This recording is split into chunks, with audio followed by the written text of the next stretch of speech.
And today marks the start of the Yellow Wellies Foundation's Mind Your Head campaign, taking place throughout this week. It's designed to raise awareness around well-being and mental health in farming. This from the organisation's website. Whilst farmers are renowned for the attention they give to their livestock, crops and machinery, it appears they don't have such a good track record when it comes to taking care of themselves and their own well-being. Well, here on the island, the Manx National Farmers Union says it's working on creating its own group to offer support and tackle issues in this area. We're joined in the studio now by MNFU General Secretary Sarah Comish, alongside Sam Morrey and Carolyn Layce. We'll start with you, Sarah. Just tell us more about the Mind Your Head campaign. What is it and why does the MNFU want to be involved? Yellow Wellies was set up about 8 years ago in the UK through the NFU. Recognising the increasing pressures that the farming industry is under. We really recognised a little while ago that we didn't have a similar sort of group set up on the island, specifically for Manx farmers. So that's something we've been working on in recent times, and we've come up with our own group. We've got membership volunteers that have stepped forward, and we recently undertook mental health training with I'll Listen. And Carolyn, I believe you can tell us a bit more about what this group is. This is a greener grass group. Like Sarah said, we felt there was a great need on the island to set something like this up. We're a group of first contacts, and we want to educate, support, assist those involved, either directly or indirectly, in the agricultural and farming industry on the Isle of Man. We want them to think about their well-being and looking after your mental health. We've been working on this for quite a while now. I think really it's a couple of years or so we've been thinking about doing this. And like Sarah said, we've done some mental health first aider training, and we've just launched our Facebook page for Greener Grass, and all our contact details are on there. We've heard some of the UK statistics. 95% of farmers under the age of 40 rank poor mental health as one of the biggest hidden problems facing farmers today. How does that compare to the Manx farming community? And why do you think, if there are issues on the Isle of Man, that is? I'll open it up to the group. Agriculture in the Isle of Man it's very similar to the UK, but we've got the added pressures of being on an island, so you haven't got the road links the same as the UK. Farming's traditionally, you're stressed with the weather, you've got financial responsibilities, you've got livestock, crops, machinery. There's nothing more stressful. If you've got a weather window and a machine breaks down, you can't get parts or you can't get staff to fix it. The stresses are untold. And I would say the statistics are probably similar for the Isle of Man as to the UK. It's one of those, we're not in the public light, so it's not recognised, it's not seen. Farming's so isolated. There's only 1 or 2 people on farms most of the time, and it can be it's very lonely sometimes. It just depends on the seasons. Sort of summertime you can see people, and wintertime you might not see anyone, or vice versa. It depends.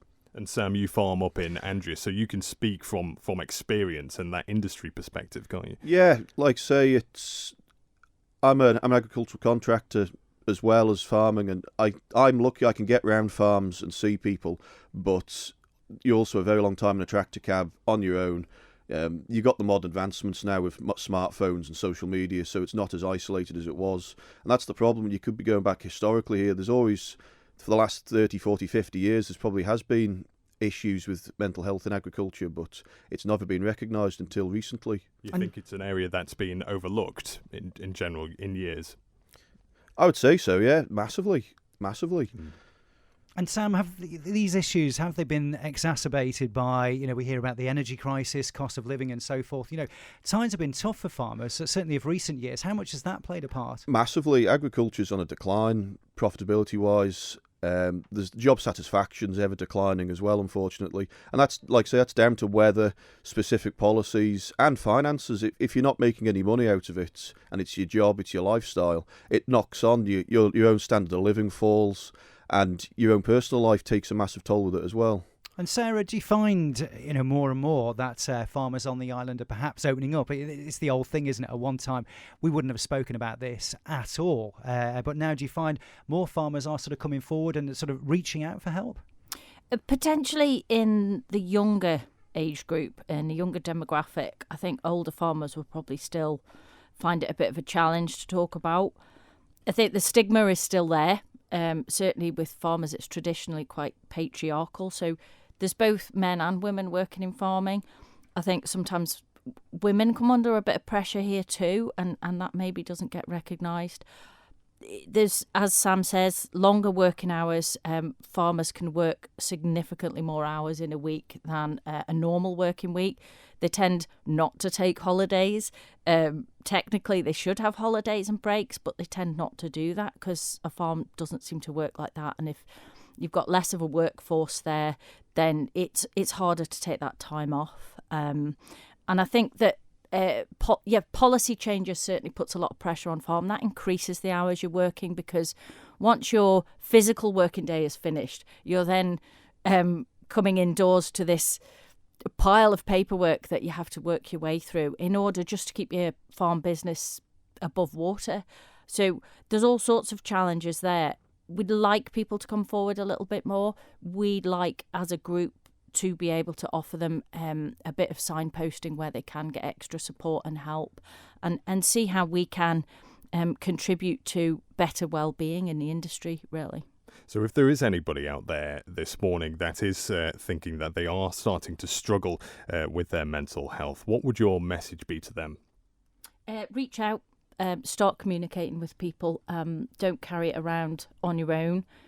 We're certainly there to help. We can offer confidential help and support, and there's plenty of groups out there that can support them in whatever the challenges are that they might be facing.